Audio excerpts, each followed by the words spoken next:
สนามกีฬาฟุตซอลของสะพานบานเตแห่งชาติลาวที่ศูนย์ฝึกกีฬาห้วยหงสอนฟุตซีนะสุดของทางเบสวรรค์กระเมนทันสมพรสัมภานนท์สืบต่อเป็นคู่ก็ต้องสู่ซนว่าจะเห็นผลงานได้ดีเพียงใดเพราะว่า CDA Power หรือว่า CDA FC นี้ในปีที่ผ่านมาถือว่าหยุด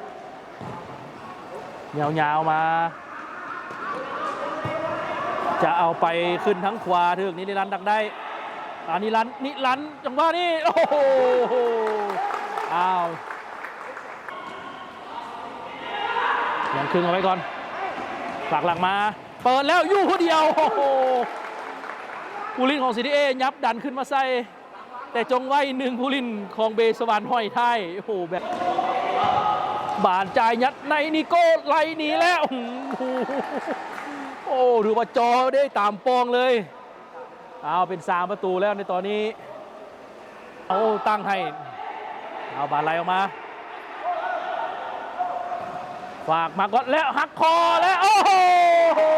พยายามออกมาดักแต่ว่าปิดมุมบอเบิร์ตบุญเพ็งในตอนนี้CDAกับจ่อประตูเบสวรรค์ได้แล้วเรื่องว่าเวลาที่เหลือจะเป็นขึ้นอะไรโอ้โหกดเต็มคอยลีนไว้นี่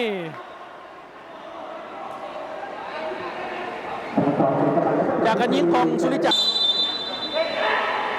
บาลไหลมานิรันดร์โยกเข้าไปโอ้โหปัดบอทันนะพุทธพงศ์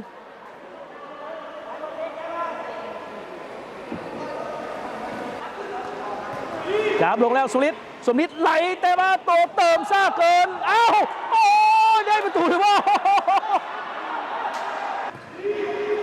เอาบานฝากก่อนวันนี้มาโตไก่มีจับดึงจังหวะลอกไหลแล้วโอ้โหเอาแล้วในตัวนี้CDAเอาบาลามาถึงดักได้เอามีโอกาสแล้วยิงเองซ้ำหรือเปล่าเอาหรือเปล่าประตูตีเสมอของCDAโอ้ได้ตอนลุยมาบานแก้ได้เอาให้มาที่สมนิด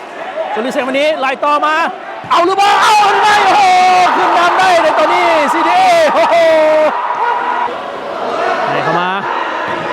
เข้ากลางมาเคลียร์คืนหลังยิงโอ้โหพุทธพงศ์ปัดได้จังหวะนี้แต้หนีสมนิดฟังหรือเปล่าแล้วเข้ามาไหนแล้วCDAเอาโอ้โห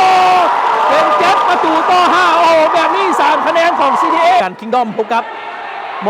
วสเนาะมหาวิทยาลัยวิทยาศาสตร์สุขภาพทีมน้องใหม่และสุดท้ายหมดเวลาของการแข่งขันโอ้โหCDAเฮ็ดได้โอ้ทีมจากตำแหน่งอันดับสุดท้ายชนะไป7ประตูต่อ5